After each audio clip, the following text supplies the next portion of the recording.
Good evening, everybody. Welcome to another episode of Mondays with Maishi. It is Monday night and just a bit after 9 o'clock, and it's July 1st, 2024. As I say all the time, we're well into our fourth year of Mondays with Maishi, and as I just told our presenter tonight, I actually just had a correspondence with Dr. Irv Yalom, just reminding him and thanking him for the wonderful episode that we did just about 3.5 or 4 years ago. So it was nice. He responded to me, and he actually just recently remarried. He's 93 years old, remarried, moved to Germany, and is planning to move back with his wife in about 3 months. Maybe they're on their honeymoon. I don't know, but they're in Germany. So tonight's guest is Dr. Risa VanFleet, who is a psychologist out in rural Pennsylvania, we're going to say, somewhere in Boiling Pennsylvania. Springs is the name of the town. Yes, and yes, one of the 10 people in that neck of the woods. Okay, well, thank you, Dr. VanFleet, for joining us tonight. And tonight's topic is going to be the process of filial therapy, not to be confused with familial or familiar therapy. Filial therapy is a form of therapy, child therapy that was introduced, I believe, in the 1960s by Louis and Bernard Gurney, and it's another form of child-based therapy. We're gonna listen. We're gonna hear tonight about whether it's child-centered, directive, non-directive, and what some of the components are. And I'm excited to speak to a true expert on this topic. So thank you for taking your time. I know it's been maybe over a year that I've been kind of chasing you down. I finally cornered you into a commitment. So thank you. It means a lot to us. Well, it's my pleasure. It wasn't that I didn't want to be part of this. I just scheduled myself way out. So I'm really happy to be here. And always my favorite topic is to talk about filial therapy, but we'll maybe give a few precursors about play therapy. So we can kind of blend all of that together. Excellent. Yes, I definitely want to hear that. And I'm sure many, I think one of the things that's really also important is I always have this sense that there's less of a discrepancy between adult-based therapy and child-based therapy than people tend to think or believe. And I'm going to share some of my thoughts about that, with you as we proceed tonight on the show. And I'm curious to hear your thoughts about it, and what other people think. But just before we get started, I just want to remind everybody that tonight's show is sponsored by OKclarity.com. OKclarity.com, as many of you know by now, is a website that hosts websites for therapists and mental health professionals and other people in the helping profession. You definitely want to take a look at OKclarity.com because they will host your website for you. They set everything up for you, take care of all the back end business, and all you have to do is subscribe and sign up for a package with them. And then you can promote anything you do. You can promote your workshops, your trainings, your therapy work that you do, and any other public information that you share. You can put up there. You can put videos, shorts, and clips of yourself and of therapy sessions or whatever it is that you like to put up to promote yourself, and they'll do all the back end work. So take a look at OKclarity.com. We're also sponsored by OfficeStreamline.com, which is virtual secretaries for therapists. So this way you can save all your clerical work for somebody else and perhaps save an hour or 2 or 3 over the course of a week instead of doing some of that work that so many of us don't appreciate doing on the back end. So again, take a look at OfficeStreamline.com and please consider signing up with them and saving yourself a few hours a week that you can use as clinical hours and actually bill for them. If you get one client, 1 hour a week with either of these websites, you get 1 hour a week of clinical time. It pays for itself. So that said, take a look at OKclarity.com and OfficeStreamline.com. Okay, Risa, tell us a little bit about who you are. I know you're a doctor of psychology and you're working predominantly with the field of children. And how did you get into the field of children? Was that your initial intention when you came into the field? How did this all, tell us how this all began? Okay. It was not my original intention, even though I've always loved children. It had never really occurred to me to work with them. My first jobs, I went through school, got a master's in clinical community psychology, and worked for several years before I went back for my doctorate, which is actually in human development and family studies. But I made sure I'd get licensed as a psychologist. And I got into several psychology program, clinical psych programs that I thought were my first choice, but the gurneys actually made a big difference in my in my switching that. And I've never regretted it because I learned from a multidisciplinary way. So that was always very, very good. But where do I start? I was working in residential programs, some for children and some for adults, some with intellectual delays and disabilities, and some with serious mental illness like schizophrenia and other kinds of things. Loved it. And so when I decided, well, one of the things I was doing, I'm trying to make a long story short, I, on the side, had a part-time job. I was the director of a large residential program, but I guess that wasn't enough for me. I had a part-time job, and I ended up getting some marital therapy clients. And I realized after one session that I don't have a clue what to do with marital therapy. That had not been part of my training. This was in the late 70s.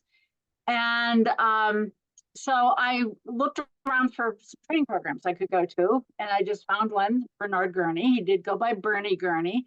Wonderful, wonderful person. But I didn't know it at the time. It was only a couple hours away from where I lived. His So I parents, went to his parents must have had a great sense of humor. Yeah, I know. His father had the same name too. But I went to the workshop, and it was the first time, and I'd been to lots and lots of trainings. It was the first time when I left a workshop thinking, I feel actually kind of competent. And I loved it because we would practice different things. This is the relationship enhancement approach to marriage and family therapy that Bernie developed after filial therapy. Oh. And we got into small practice groups. It was skill practice, and we were told what we did well. I guess I'm a sucker for positive reinforcement because I thought, wow, that really feels good. We were also given suggestions for improvement, but at least at that time, and I don't think it's changed that much. We're problem-oriented people. I think most people, cross-culturally. And so I think it's very easy to notice what people are not doing well instead of noticing what they are doing well. So when it came time for me to go back to grad school, instead of choosing what I thought was my first choice, after I got talking with the different programs, I decided to go to Penn State, where Bernie was, specifically to study with him, because I thought he's got something that resonates really well with kind of who I am. And so he was my advisor. I was still thinking I'd be working with adults. Again, nothing against children. I had worked with them in residential, but that was about it. And so Bernie said to me, kind of early on in the process, he said, well, you ought to take my wife Louisa's course. And it was a course that I knew extended for 3 semesters. First, you learned to do play therapy, then you did some parenting work, and then you put it all together in filial therapy, which I'll explain when we get there. And so I said, nah. But Bernie, gentleman, but was persistent. And he said, well, if you want to be a family therapist, you really need to learn a little something about kids and parents. And I didn't have an argument for that, and I was fairly compliant at the time. So I immediately signed up for Louisa's course. And that was a game changer for me, even though I still liked all the other things I had done. Once I learned to do some play therapy, I was really amazed at how kids would express themselves. I just, you don't know what you don't know until you find out otherwise. And so I learned to do that. And then I found that their model was very similar in terms of how we worked with the adults. A lot of empathy goes into, really trying to help the parents feel understood before we can engage them. And then we would teach them to do special play sessions with their own children and supervise that process. And eventually they would be able to apply that to home. And I can get into that whenever the time comes. But that's kind of how I got on this trail. And I've been on it ever since. And I have yet, even though I also do other things, and I'm very passionate about doing animal-assisted play therapy and other things that I've been very involved in, I still have yet to see an intervention that works so elegantly and so beautifully as filial therapy. But it's always kind of hard to explain it a little bit because it's in the subtleties. Mhm. And I can explain how it works and it sounds kind of okay, but it really is, I mean, we've talked a little bit about process. It is a very much a process-oriented therapy, and Mhm. it's also very much focused on relationships, which are near and dear to my heart. Yeah, beautiful. Wow, great intro. So yeah, I definitely want to, I think one of the beauties of working in play therapy, and I'd love to talk, spend some time talking about play and the power of play. But just before that, I think that there's so many people, so many therapists or clinicians who are literally afraid of playing with kids in therapy. It's almost like when we talk and we have a coherent engagement, then there's something very concrete. You're using words, I'm using language, and we're connecting it on that level. When we use play, we're using something else, right? We're not using words and language. And it's really treading in new waters for some people. Can you sort of ease this burden for us? What are we doing in play therapy? Just on a very superficial, deep level, right? What's if One that of makes any those. sense? In other words, not necessarily the deepest No, deep level, but on a superficial, yeah. obviously we're going beyond words, Mhm. right? We're transcending words. And what is it that's actually happening when we play? Well, I think there's a few things that go on that make play therapy quite powerful. And again, we many of us have grown up with the idea that grow up and get serious. You grow up, you gotta study, and you have to go to work, and you have to do all these things. And play is something that's viewed as has been viewed by I think a lot of society at large as something you do when you don't have anything better to do. Right. So I think I always like to ask parents when I meet with them in the beginning, what role did play in your early days, when you were kids? And some parents have never been able to play because they weren't allowed to. Mm. Other parents played, but then they were told, don't keep playing now, you got to grow up. And I think that's still alive and well, with lots of people, including therapists. So the idea of play being something that's really actually very important is, I think, a pretty novel concept. Although, even before I became a play therapist, even before, I mean, it goes way back, I was very interested in animal play. And that was just on my own, just reading all kinds of books and things. That goes back to at least the mid 70s. And, for a long time, people would say, well, play doesn't really have any purpose. Well, now that's been revised. It has a very important purpose, but it's not an immediate purpose. Mm. So there's not like, if I'm just going to be silly and kind of goof around and that kind of thing, maybe it feels to me like I'm having fun in the moment. However, what they found is that when you look at the, the animals in the wild, they conserve energy. That's one of the main things, for survival. You have to conserve energy, you have to find food, you need to use it in a careful kind of manner. You have to have energy to run away from predators or something like that. Um, and so what they found is a lot of energy goes into play, even among animals in the natural world. And so finally, the thinking began to change. I don't know how long ago, but a while, 20 years maybe, maybe a little bit more than that. They began thinking it must serve some kind of purpose that benefits survival of the species that the play is occurring in. And now there's a great book about the best definition of play that I've seen is by Gordon Berghardt. Burghardt. Don't ask me to say it because it's got 5 pieces to it, but I can find it if you need me to.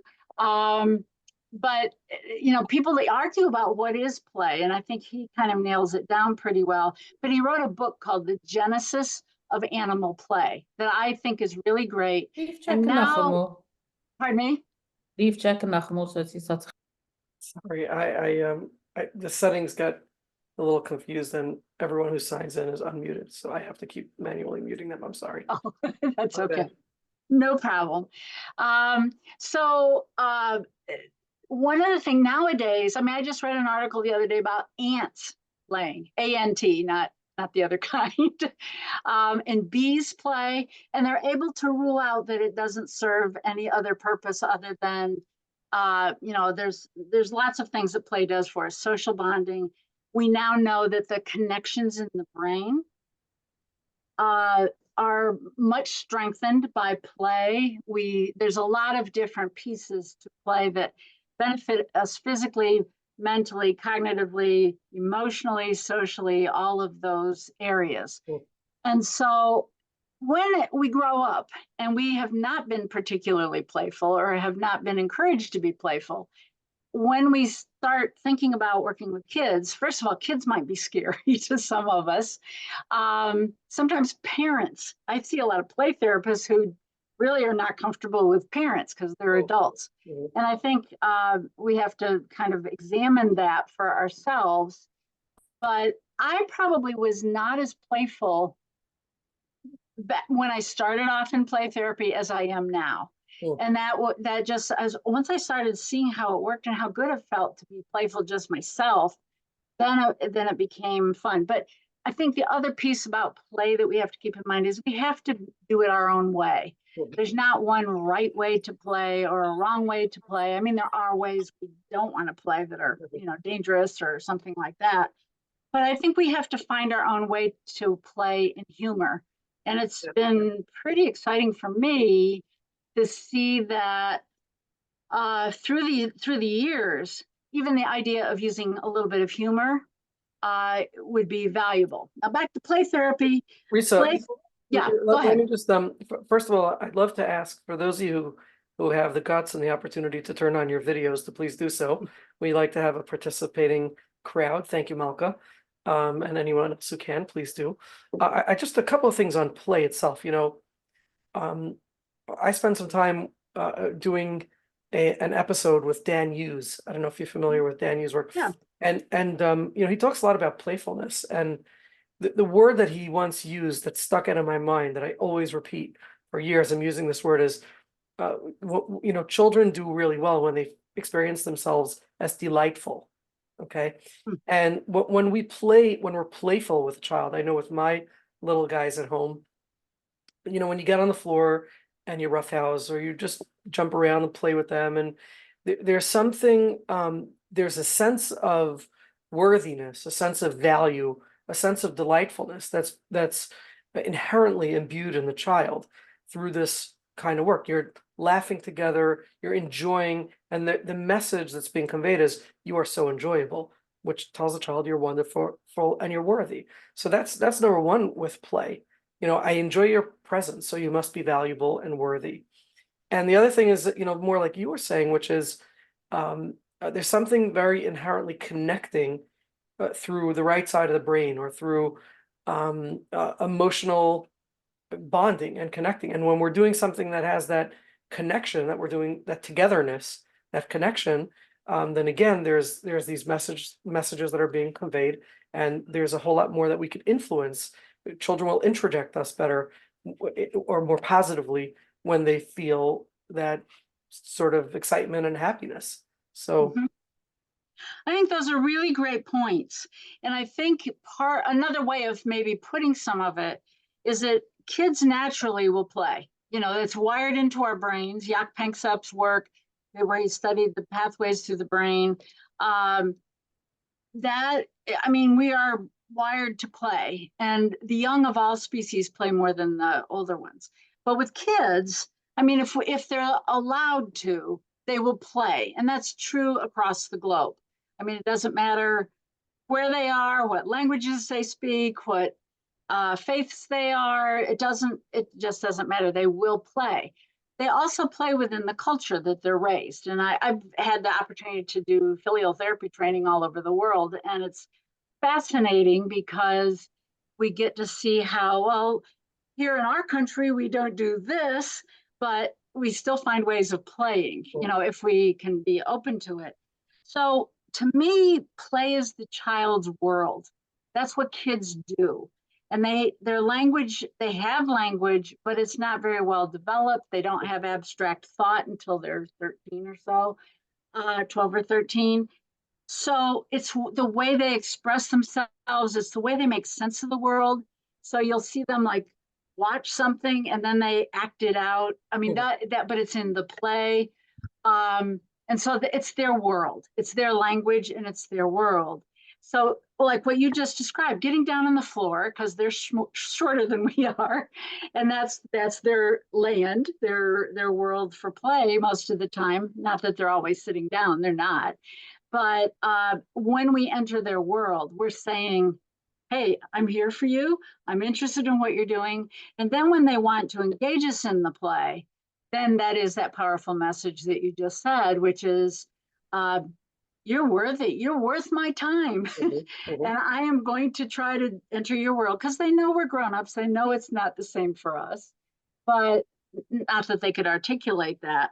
But I think once we're playing with them, then you start to see this opening up and this blossoming. And if we are showing empathy while we're doing that, and I can get into that when we talk about filial, if we as adults or as therapists even, if we are showing empathy and understanding of what they're expressing, that's the best feeling in the world. I remember Bernie always saying when I was in grad school, and that was a long time ago, he always said, to feel understood is one of the strongest needs that people have.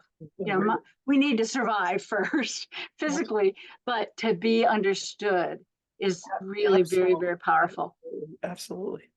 Now, speaking of which, you had said about the children acting out things that they see in play. So I think that's a great segue into play therapy itself, which is, the question, bringing us back to the question I had asked you earlier about some of the deeper understanding, deeper superficial or I don't remember how I said it, right? But in other words, one of the predominantly when we're working with children, we're working through expression. And what is it that we're looking for? I like to say sometimes you can play anything with a child, or you can speak about anything with an adult and learn a tremendous amount about them. So what is it that we're looking to see, identify, put our finger on while we're playing with the children? Okay, good. That helped me I went off on a tangent there. What we're doing, first of all, you said, what are we seeing? Observation skills are really important, just to stay open. And if we are in therapy, if we are thinking about, well, what am I going to do? What am I going to intervene with? We can sometimes miss a lot of what the kids are bringing to us, that they will show us in their play, maybe what their world is. And I just did a supervision the other day where somebody inherited a case that had a diagnosis associated with the case and made some assumptions without really realizing it and started to behave in a particular way toward the child. And when she got into the case a little bit more, she thought, I'm not sure that diagnosis is correct. And when I saw some video that she showed, I said, I don't think so either. Because they had labeled the child as being oppositional. And I thought, it looks a little bit more like they're neurodivergent, and that was getting confused in the process. So what we're looking for in the play is, first of all, just what do they express? And we studied play therapy. We know there's a certain patterns that it follows over time, depending on what type of play therapy you do. But we're looking for patterns also. So you might see there's themes in children's play.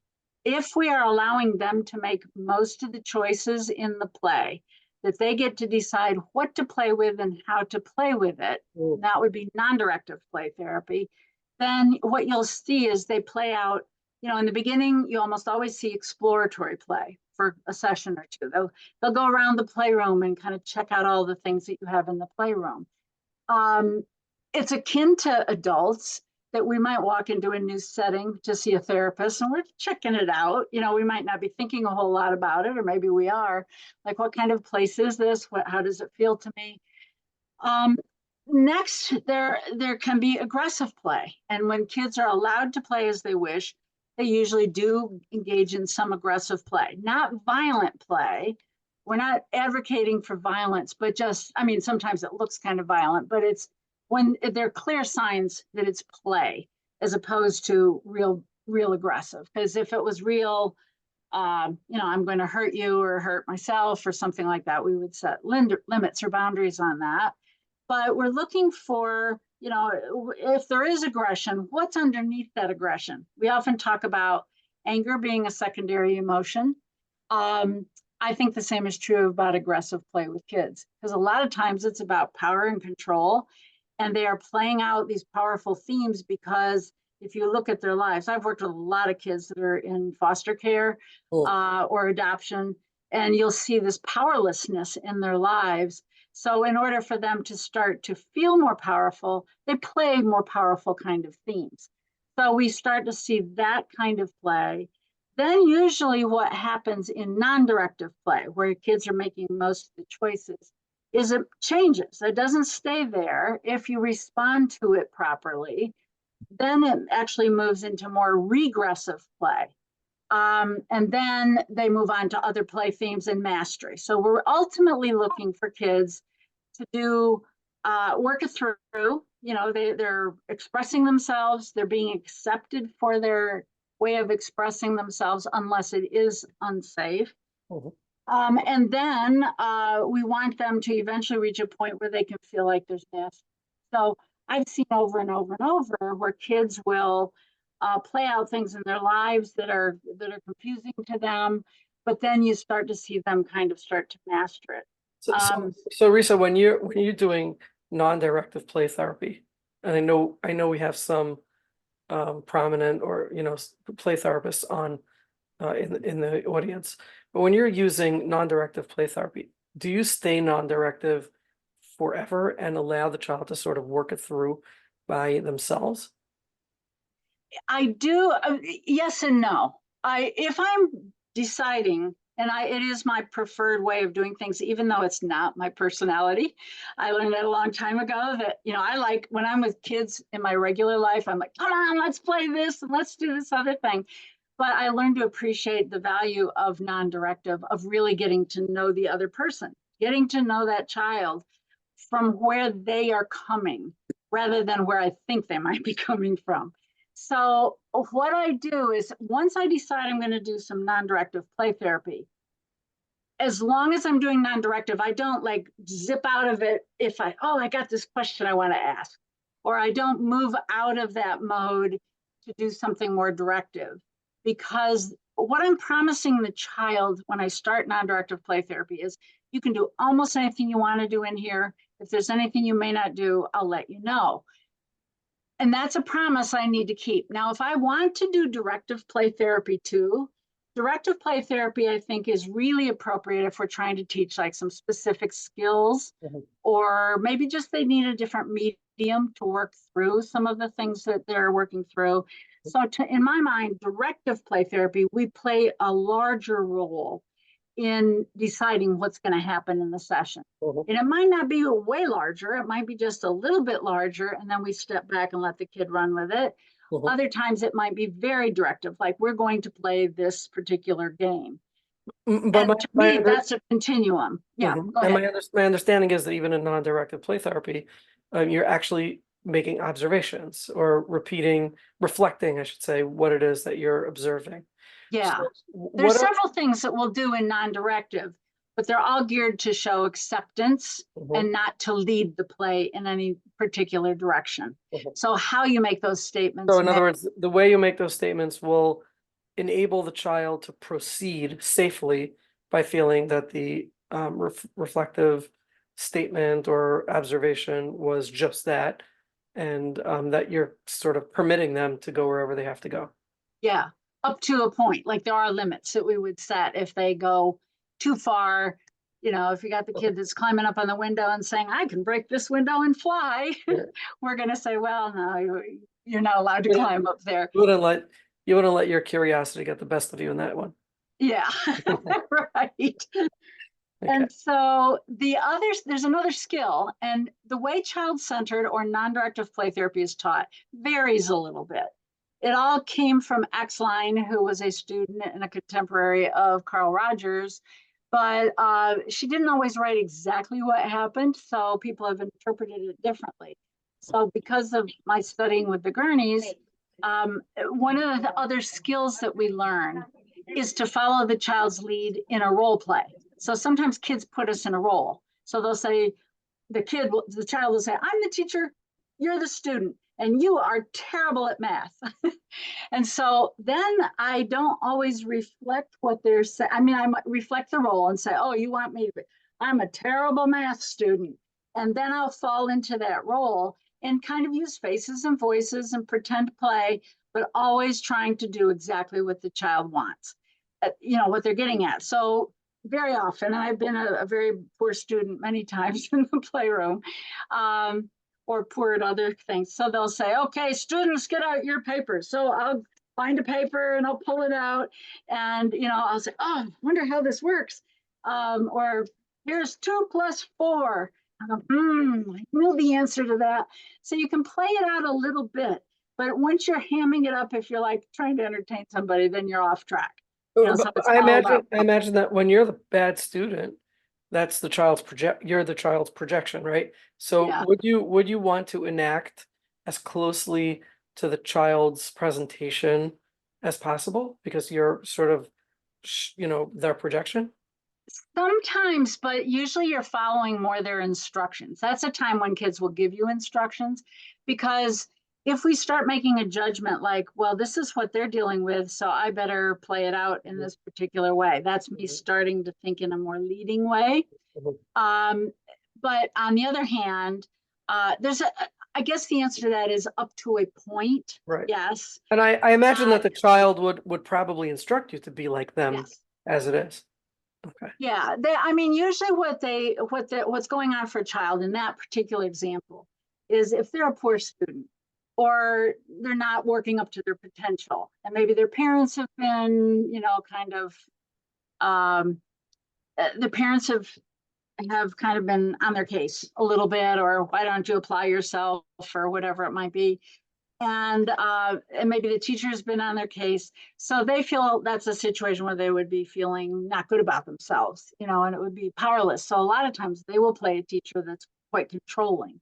And so we would actually play along with that, because what happens is once they play through it and they feel as though they're being understood, excuse me, I got the hiccups,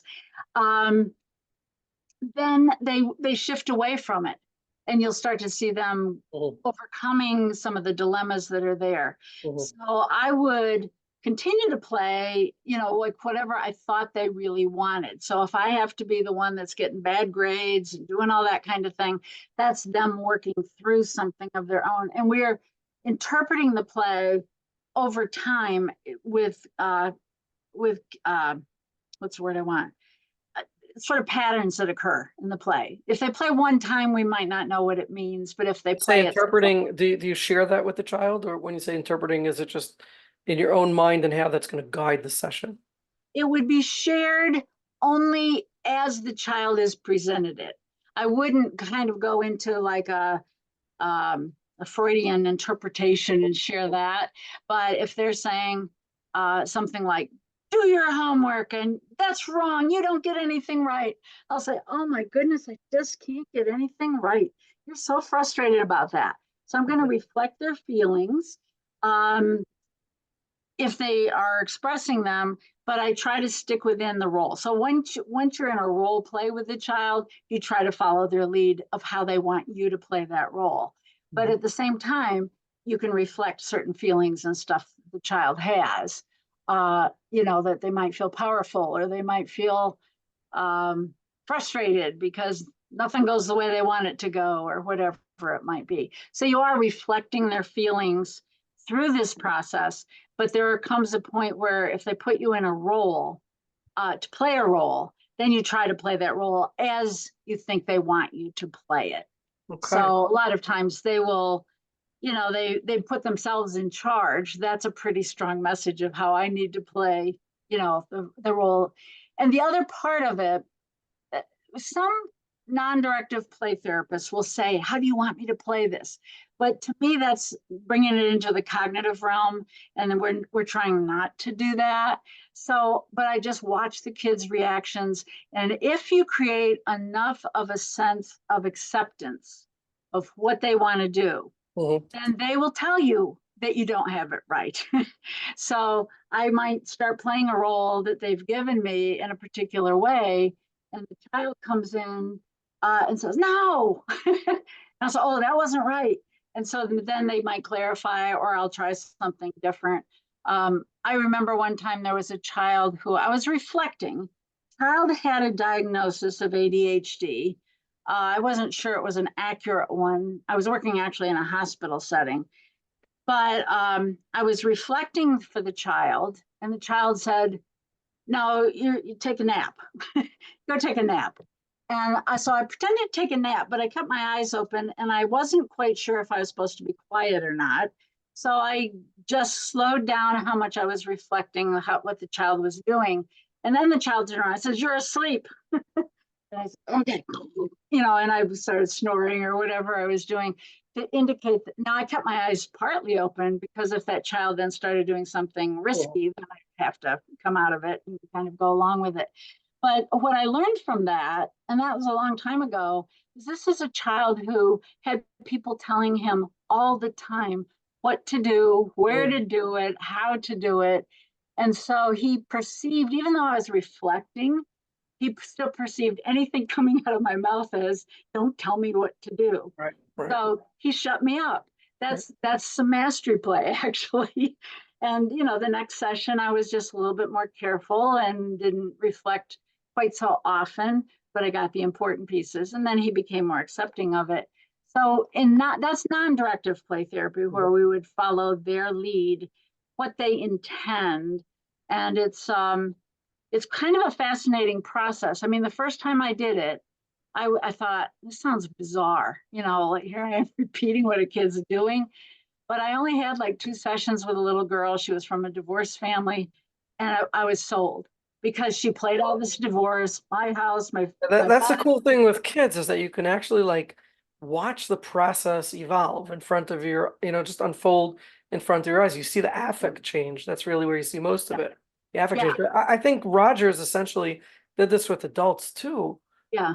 In his own way, just in much more verbal, using language and words, which gets way more complicated in a sense, because there's so much more happening and so much more precision and layers and complexity to play. It's like all out there. Yeah. Okay. The last part of your sentence, you froze a little bit, but I got most of what you said. Okay. Just want to ask anybody, if anybody has any questions or comments, to please just use the raise your hand tab by the reactions on the bottom of the screen. And we'd love to hear from you, question or comments. But Risa, why don't we jump into Filial? So we've got somewhat of an overview of play therapy, the power of it. And while people decide if they want to ask questions or not, let's talk a little bit about what distinguishes filial therapy from some of these other forms of therapy. Everybody's got their own little twist, little taste. And so tell us a little bit about that. Okay. I think the other thing I do want to say, though, is that there is a whole bunch of different types of play therapy that are more directive in nature. But the core of filial therapy is actually non-directive play therapy, too. So back in the late 50s, Bernard and Louise Gurney, who were a married couple, both clinical psychologists, Bernie actually had the idea first, went to Louise and said, this play therapy stuff works so well with kids, and they really play out for, themes that are important to them and kind of work them through. What if we taught parents to do it? Well, this is a period of time where that was unheard of. Parents were usually viewed as the bad guys. Often the mothers were viewed as the bad guys. And so Louise even said that. She said, oh, that'll never fly. like the idea of having parents actually learn to do these kind of play sessions with their own kids. But they decided to try it anyway, and it went through a period of time. The first article that was written about it was in 1964. That makes me ancient because I was a kid in 1964, but I was around then. But and it evolved over time, and there were a lot of criticisms of it. And the Gurneys just said, we got research to do. And so it's actually a very strong research-based filial therapy. But the whole idea was kids play, they play naturally. They play out the things that are important to them. If any of us here remembers, if we can think back to our own childhoods and the way we played, if we had the opportunity to play, which hopefully most of us did, we would play out things that were important to us. But again, we may or may not have memories of all of that. So the Gurneys, the idea for filial therapy came up when the Gurneys were both trained play therapists, and especially non-directive play therapists. And they said, this works so well with kids. I mean, and it does. There's a lot of research on it now. They said this works so well with kids as they work through whatever their difficulties are, or their emotions or anything else. What would happen, parents being the most important people in children's lives, if parents learned to do these non-directive play sessions? They were not suggesting that the parents became directive play therapists or do any kind of directive therapy, because that takes a lot more clinical judgment to do those other types of things. So, but non-directive doesn't require a lot of clinical judgment, maybe to understand it later, but it's really a matter of I mean, there's 4 skills that you use and you're following the child's lead through the whole thing. So it sounds like they wanted to train parents in how to be accepting of the child and how to allow the child to evolve and blossom Yeah. without shutting them down and all that. Mm-hmm. Yes, very well put. And there's also boundaries, but there's not as many boundaries when you do filial therapy or when you do non-directive play therapy as we would have in daily life. And so filial kind of evolved over a period of time, and it evolved in a research-based kind of way. So it has a lot of research history behind it.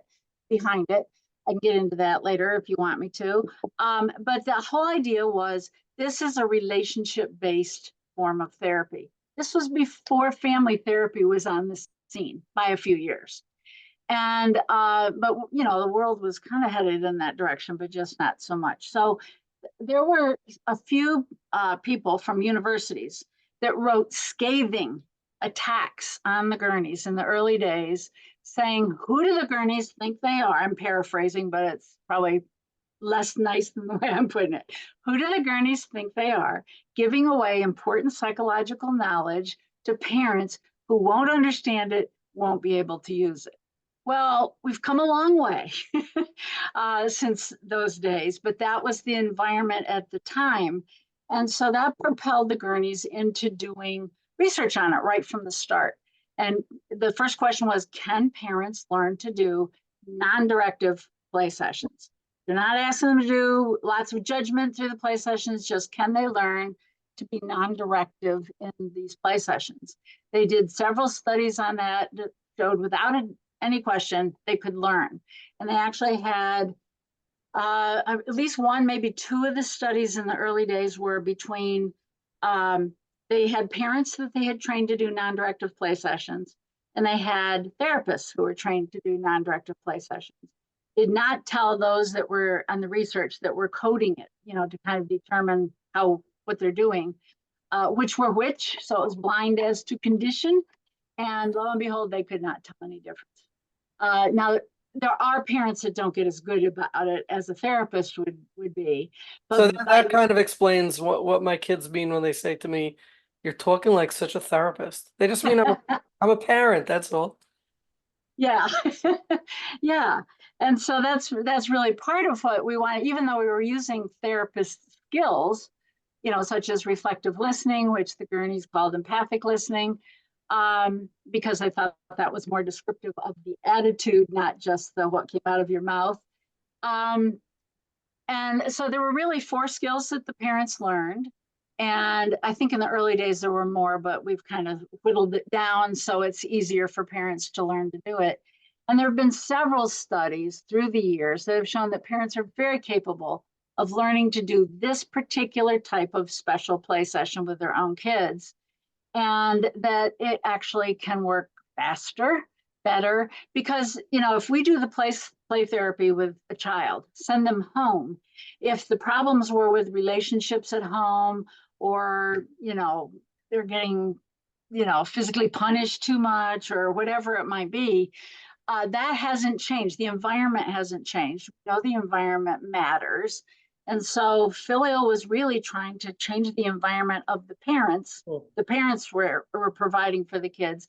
But it also is not, it's in the beginning, we're just asking parents to do a half-hour play session a week.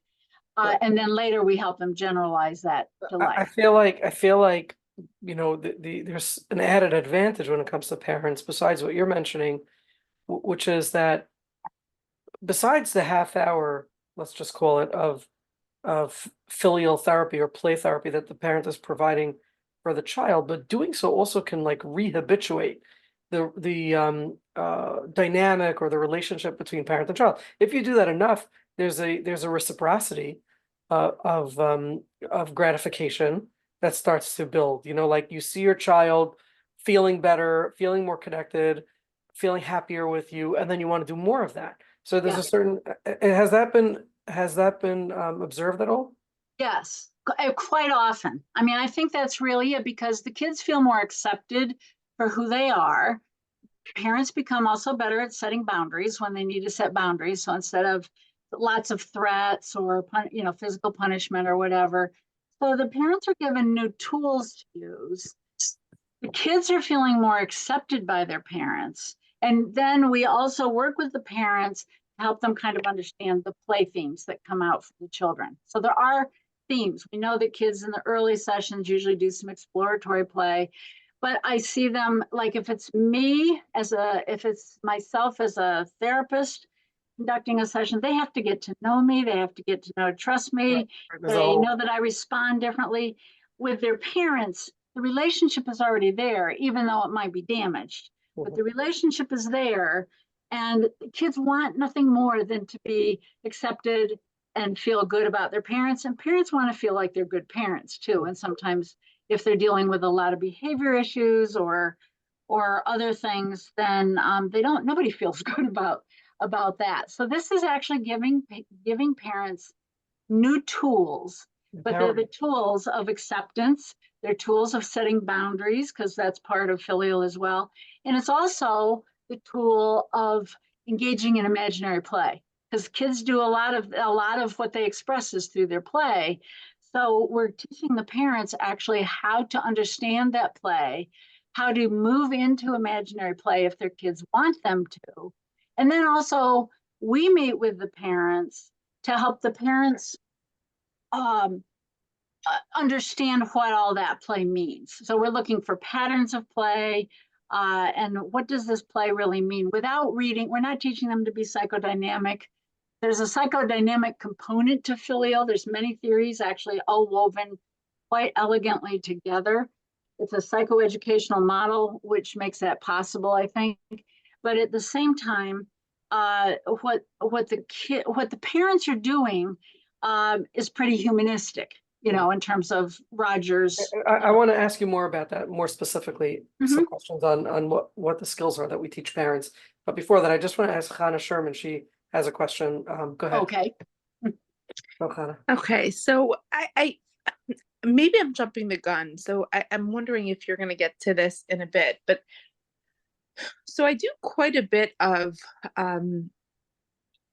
I'd never call it filial therapy because I wasn't trained in filial therapy, but I work as a play therapist and marriage and family therapist and art therapist. And so in that regard, I do a lot of, I guess you would call it, so before I bring a parent into the sessions, for example, I will do a lot of work with the parents about how to hold a space, how they might see things that might be upsetting, just really allowing them to really know this. And then through time and training, I encourage them to try to do it at home when the kids are playing, especially when I'm talking about like traumatized kids that are playing out similar type of things. And it's how they make meaning, right? Out of really painful experiences. My experience is that I haven't had a lot of long-term success with parents being able to hold that kind of space. And I just was wondering if what your experience is with that, or and if you have any suggestions. Yeah. But what you mean Okay. without the parents going through their own therapy? So like for example, they'll attend collateral sessions, right? Exactly. But even if they're in their own therapy, like I'm thinking of some clients in the past who have been in their own therapy, and will also attend collateral, so I can at least help them with even just this process, because I do value it so deeply. Mhm. Just the fact that, So maybe being Risa could tell us a little bit about some of the things that we do teach, that Filial does teach parents, and then maybe through that discussion, there may be some insight as to how they get it through to the parents. Okay, Yeah, great. I think those are great questions. And I think part of what makes it a little bit different, maybe than what you're doing, although it sounds like you're doing some great things and pulling on a lot of, the different types of therapies and stuff that are there, is that we actually ask the parents only to do this a half hour a week. And in the beginning, they do it with us. So they're going to start off doing these sessions with us.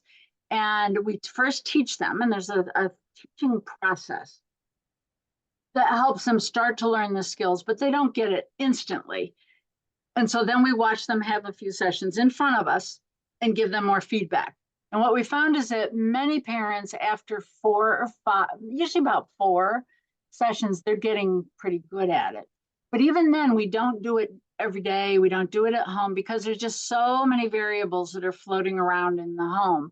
So for a long time, for a period of time, not a real long time, then we're having the parents just do a half-hour play session using these skills per week. And what that does is it makes it more manageable, but then their motivation grows. And then we help at the end of things, help them spread that out over the rest of their lives. So in the beginning, we're saying, don't try this in the rest of your life. Keep on doing what you're doing. And we might help them with some emergency things or some really bad practices if we have to. But we wait until they get really good at it. And it's done in a particular manner that the majority of parents can become quite good at it. And then they start seeing the reactions. So they start seeing their kids differently. They start seeing themselves differently. And it keeps their motivation going. But we don't rush into. So what are some of the skills? You give us an example of some of the skills that we 4 teach. skills. One is a structuring skill. So it's how you enter the playroom and leave the playroom. So the entry is child name, whatever it is, Joey. We're going in the special playroom now. You can do almost anything you want. If there's anything you can't do, I will let you know. And that's all that gets said every single time. But we're also prepared to set boundaries and limits. And if they break the same limit 3 times, they actually end the play session. So that puts parents who have abdicated the throne, so to speak, puts them back in charge, because if the child does push 3 times on the same limit, then we do end the play session. That rarely happens, but sometimes kids will push those boundaries. So that's there's like the statement you say when you enter the room. We also give a 5-minute warning and a 1-minute warning at the end of the session. Got 5 minutes left in your special playtime today. 1 minute left in your special playtime today. Our time's up for today. We try to use separate toys for the most part, but that's not always completely possible. They do not need to be fancy toys, but they need to evoke different kind of feelings. So that would be part of it as well. So that's the first skill, is just what they call structuring skills, entering the room, leaving the room, and that's kind of done the same the whole way, where kids actually learn it and they'll say it going into the playroom. The second skill, and one that in the early days of many sessions that you use a lot, is empathic listening, which we might know as reflective listening or whatever, but at the child's level. So, we're going to use simpler terms and all of that, but we're going to let the child make a lot of the choices for the playroom. They get told, you can do almost anything you want in here. If there's anything you can't do, I'll let you know. And then we let them go with it. And we reflect what they're doing. Oh, you're piling up those blocks. You're really making them high. Oh, you just smashed them. They're all on the ground. You think that's funny. Where there's an emotion, I'm assuming I would see that on a child's face. You reflect that emotion because you want the children to feel accepted in the process so they can get to themes of things that are really important to them. That's the empathic listening skill. And again, we're trying to convey empathy to the children, that we're accepting where they're coming from, we're accepting their feelings, and so forth. The third skill is the child-centered imaginary play, which again, we don't just jump in and play imaginarily with the children unless they ask us to. And usually they'll ask us to play a particular role. Sometimes they just hint at it. Other times they'll say, now you're going to be my child and I am the parent here.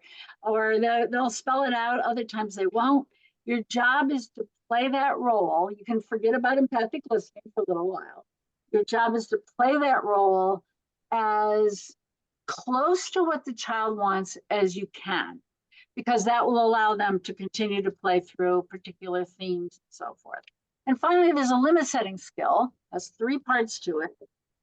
Anytime the child is doing something that needs to have a limit, we try to minimize the number of limits. They have lots of limits in daily life. So we're trying to make this special that here they get to be in charge of play, not in charge of the household. They're in charge of the play. And so if they break a limit, let's say they are going to pick up an object, here's my mouse, and they're going to go, I can get this right between your eyes. Then I move into limit setting mode. I would use the child's name and say, so-and-so, one of the things you may not do in here is throw the toys at me, or you may not throw that toy at me, but you can do almost anything else. So you're putting the problem solving back on the child to deal with that emotion that they had going with all of that. Now, if you've got a child who's testing the limits and they come back and I think I can do this, and they're getting ready again, you move to a second stage of the limit setting, which is to give them a warning. Say, remember I told you, I know you really want to throw that, but remember I told you that you may not throw, that at me. But you can do almost just about anything else. If that happens again, though, we'll have to leave the special playroom. But I'm not going to leave them just for pretending. But if they start to actually throw it, then we would that's the consequence if they break the same rule 3 times. Now, if you've got oppositional kids who have a lot of limit testing to do, they might have 10 different limits in a playroom, in a play session, but they only push each one in a little way. So they don't push it all the way. So then we might do what we would consider to be more kind of summarizing what their boundaries are, what their issues are. So you might say, you're just trying to see what you can get away with in here. You really want to see what's okay and what's not okay. Or you really want to see if I mean business or not. And that usually breaks the ice, and then they move on to things anyway. So it's extremely rare, but we actually do end a play session. The boundary that we would set is if that third one of the same happens, then we'll have to leave the playroom for today. And we do, and there's no other punishment. There's nothing else. Once we're outside the playroom, we can go back to being empathic with the kids. You're really disappointed about having to leave today or whatever they might be expressing. For kids who do push it that far, they almost never do it again. It's very rare. There was one child who was kind of a classic who did push it right at the first few minutes of a session.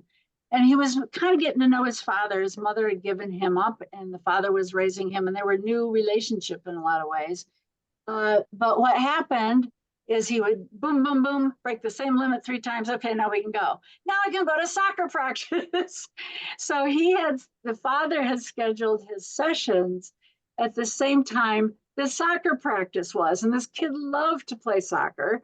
And I mean, he was about 8 years old. And so he was smart. He thought, well, I'll just break a limit 3 times. That means I can go to soccer.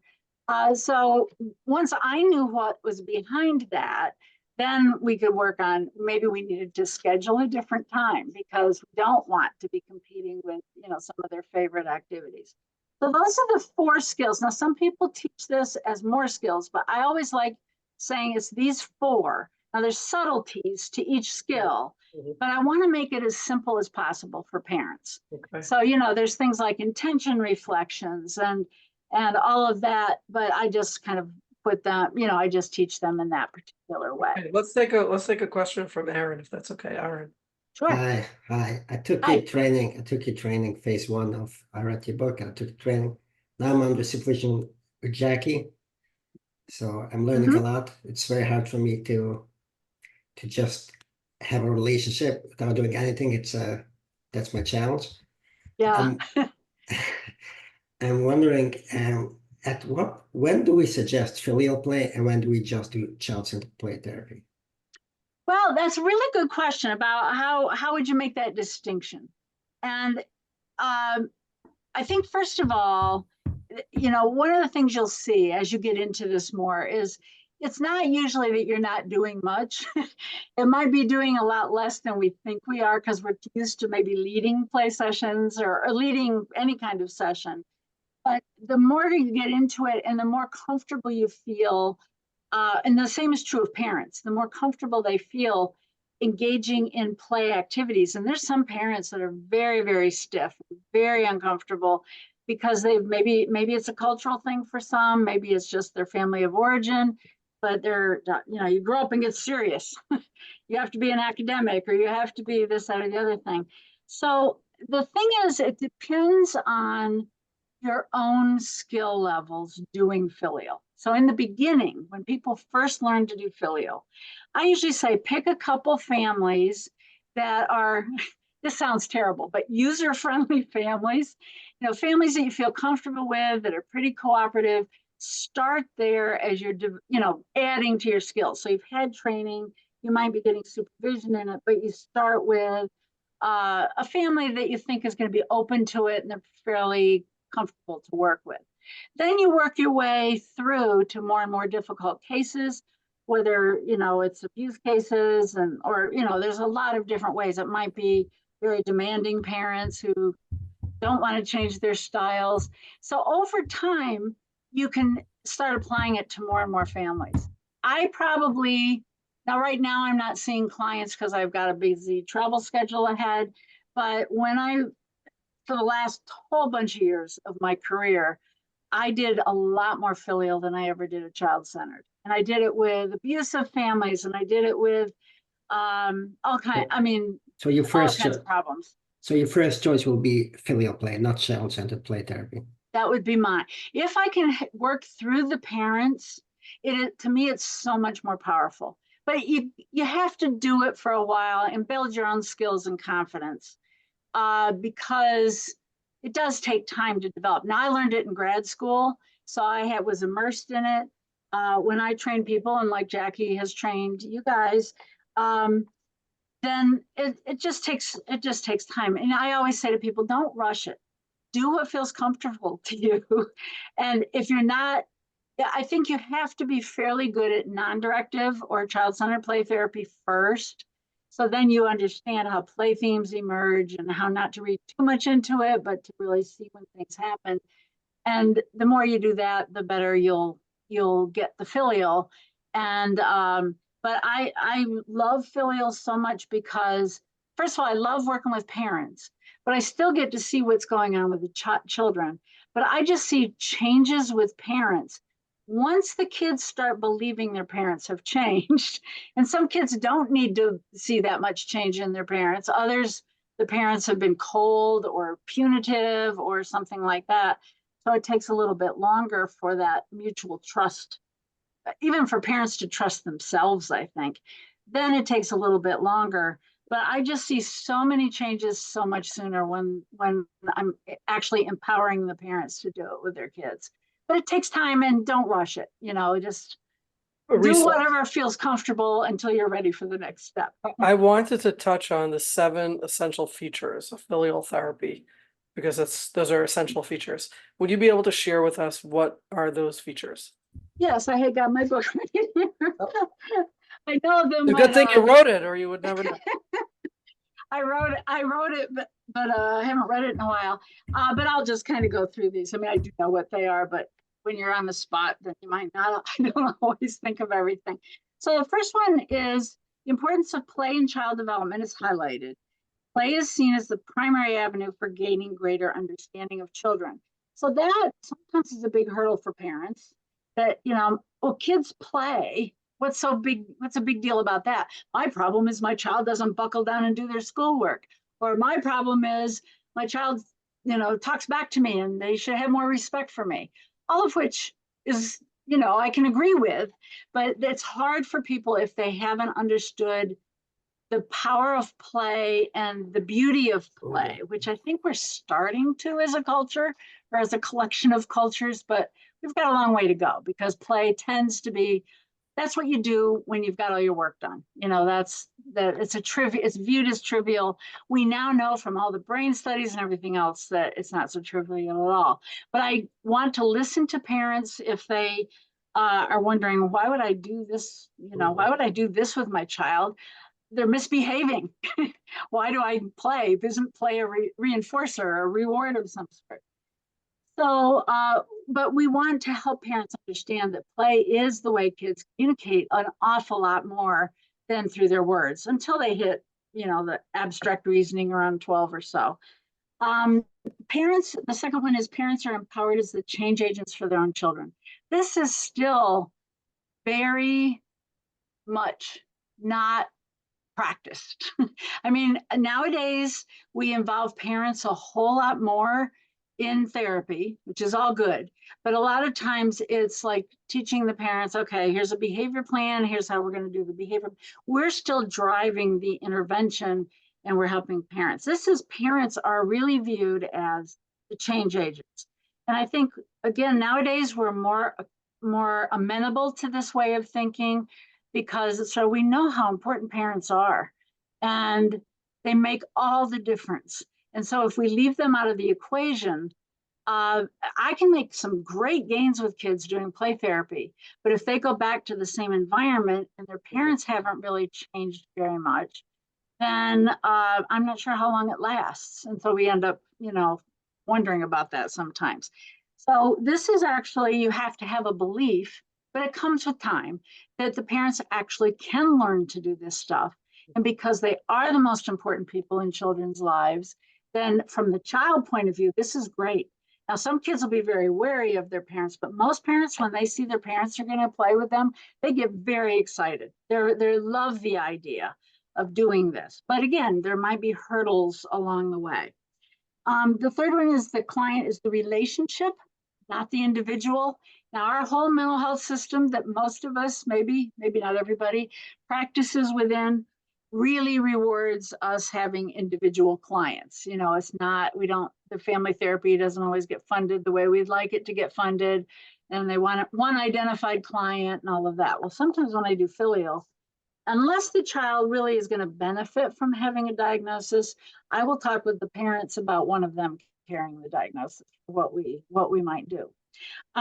So the client, though, is the relationship. So I'm looking to do things that don't just benefit one or the other member of the family. I want those relationships to be stronger. So this is truly, and first and foremost, a family therapy type of intervention, even though it was developed before family therapy became in vogue. Can you say a word on defining what it means that the client is the relationship? The way you're thinking, it's really talking about the way you think.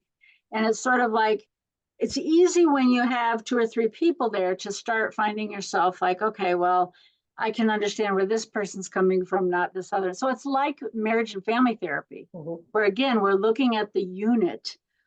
So if there are two parents, I want both of them to be involved. If there are 10 children, maybe not practical, but Yeah. I still will be thinking about, maybe there's a core group of kids I would do filial with. Not all at once. It's one-on-one sessions because we're working out what those relationships are with each of our children when we're doing these play sessions.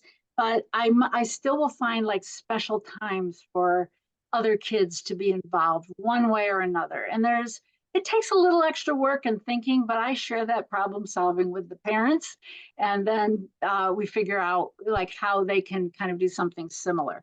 But we're trying to get the parents to be more accepting of the children's feelings and kind of who they are. They don't have to be accepting of all the behavior. That's where the limit setting skill comes in. And sometimes parents, I mean, a lot of parents, I supervise a lot of people, they're working with parents where the parents don't have any boundaries at all. And kids are really very insecure because of that. On the other hand, you might get parents that are really heavy with the fist, pounding the table and so forth. And that's not a real balanced kind of view either.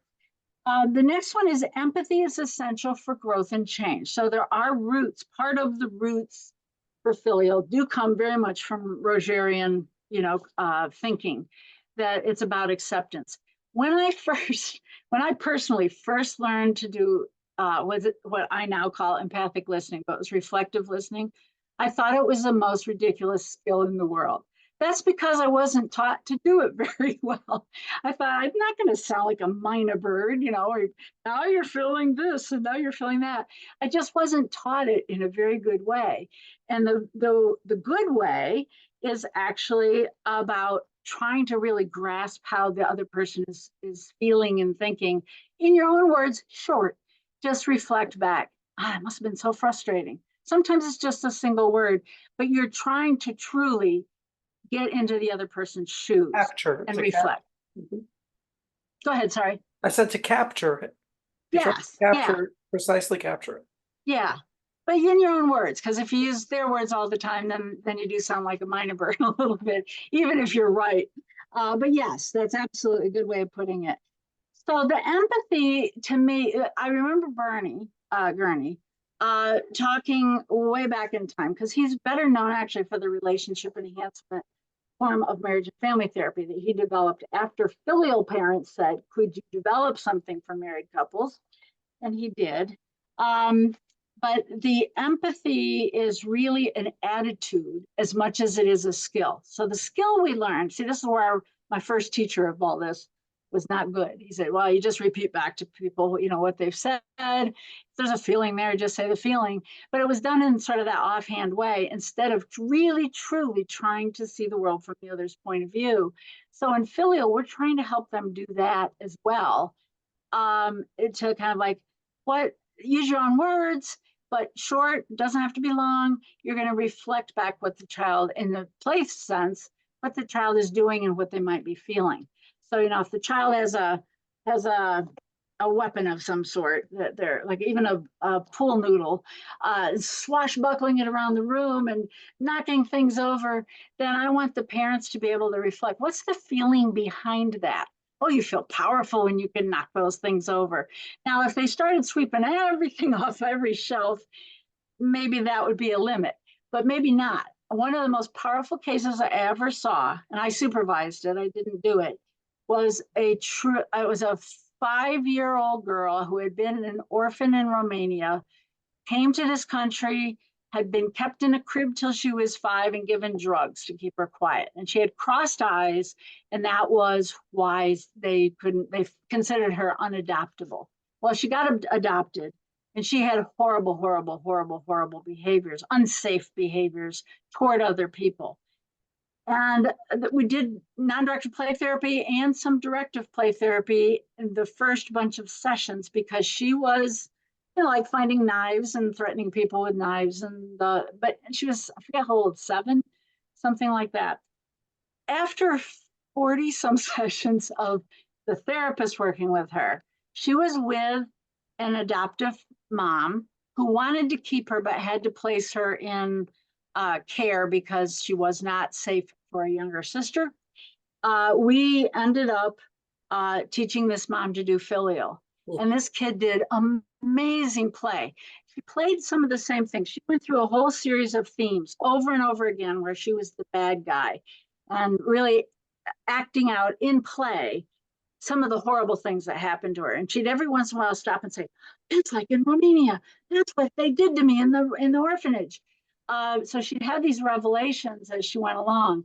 We taught the mom to do filial, who did it. And by then the kid went through these same things. Just, it was almost like the child asking a question, can you handle this? My therapist can handle this. Can you handle it?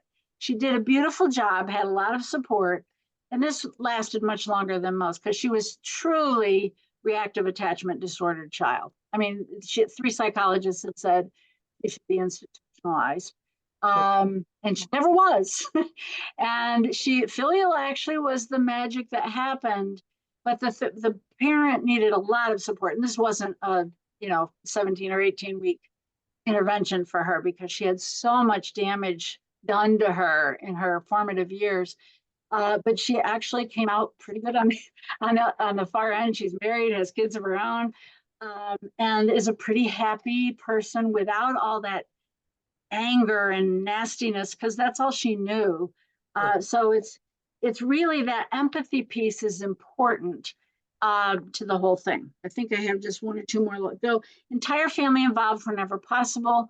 I know, if you're working with families with 10, 12 kids, that's probably not going to be possible in filial therapy. But again, I try to find help The main players. We want the main players, I'm assuming, right? Yes.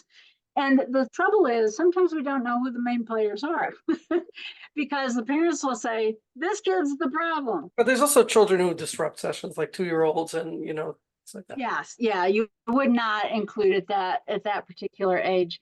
But I've had, some families where it's the externalizing child who gets, that's the one that drives everybody crazy.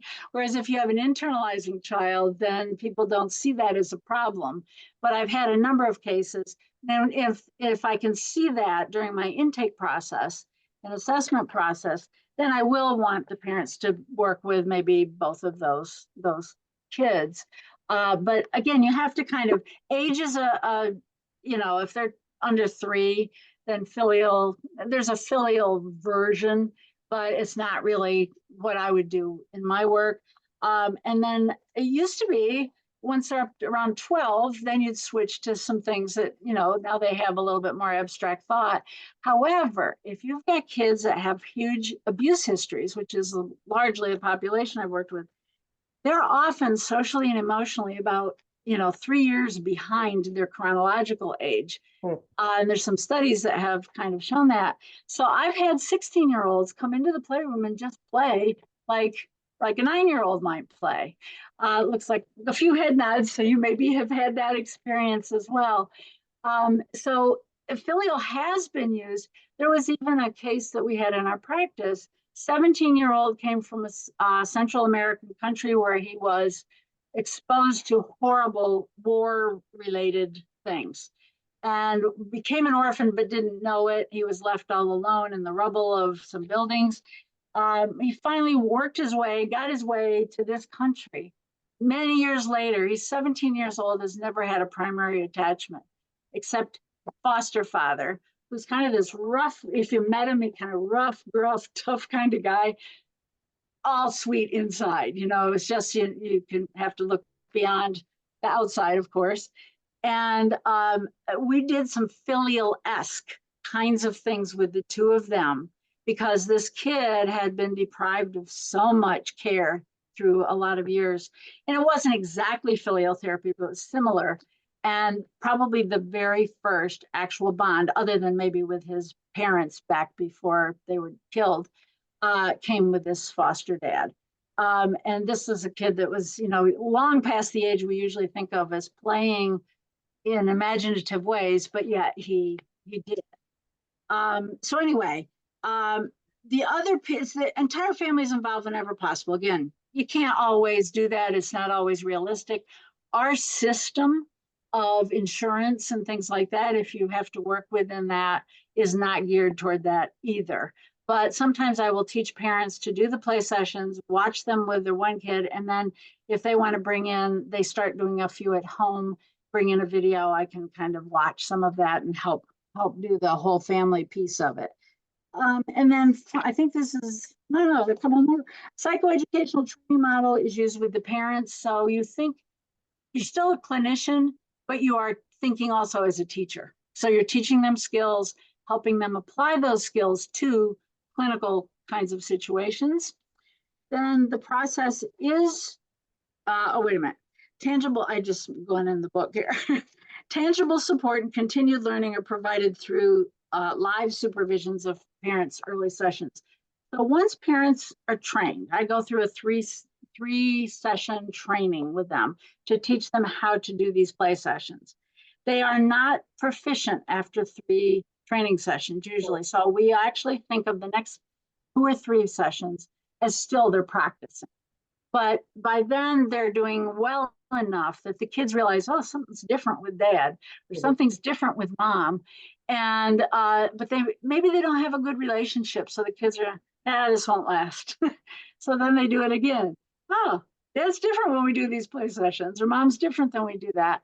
And usually after they've done 3 or 4 sessions with, and they might alternate which children they're doing them with in the family. That's another topic for another day, maybe.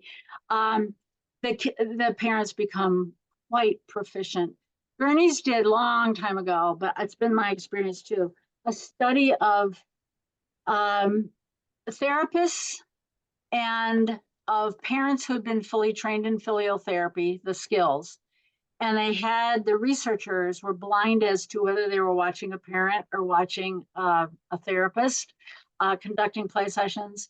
I think they've replicated that study 3 times and no significant differences anytime. So parents are capable of learning this. Now, some parents are going to be much more simple. I mean, I remember one father, he and his wife were great as actually grandparents. The wife was very, excellent with skills all the way through, tone of voice, everything. The father was pretty stiff. And, but I mean, he just was monotone. And that was just kind of who he was. But he still brought about helped bring about the changes because he and his wife alternated the sessions and all of that kind of thing. So you don't have to be as good as a therapist for this to work because you have that core relationship there right from the beginning. Right. Risa, I'm curious, are there any trainings or things, supervision or trainings that you do that people can access? Yeah, there's a couple of things, like if you just want to learn a little bit more about it, then I do have an online course. Used to be. Where would someone look that up? It's on my website. Probably it's just my name, RiseVanFleet.com. And then there's a /shop, but you can look at the website. I have 2 websites, but this is the primary one I use for Filial. So yeah, thank you. Okay. So there's a lot of information there. And there is this, it's an online course. I give CE credits for it if people are interested. It has clips of 2 different families at different stages of the process. So you can kind of see what Filial looks like. And they gave me permission to, share it in this way. The Gurneys are the ones I studied with. They're the ones I give all the credit to because they were brilliant at coming up with this. And I can't imagine anything else being more effective. And I've learned a lot of different types of therapies. And we have to find what matches us. And I fully understand that. And then we have to find what matches our clientele. But I've trained people, supervised people, and worked with people from many different cultures within the US, but also in other countries. I mean, we have an active program in Turkey. We have programs actually all over the place. I just can't understand Turkish. So, but I have a really great instructor there. So, the Gurneys wanted to give this away. And so I've made it kind of my mission to how do we train people and make it, I mean, I don't give it away. The Gurney's Journey. The Gurney's. Yes. Risa, Yeah. it's getting late here Okay, on the East Coast. it sure is. Sorry Yeah. about that. So I want to thank you very much for sharing all this with us in the limited amount of time that we had, and for everybody for participating. It's going to be posted online tomorrow on YouTube, and I found this to be very, very informative and very what's the word I'm looking for? I feel inspired or more enthusiastic to be able to face children who come into the office, with something more settled and concrete, and to be able to bring to their parents something that the parents can actually employ that's concrete and effective. So thank you very much for sharing that.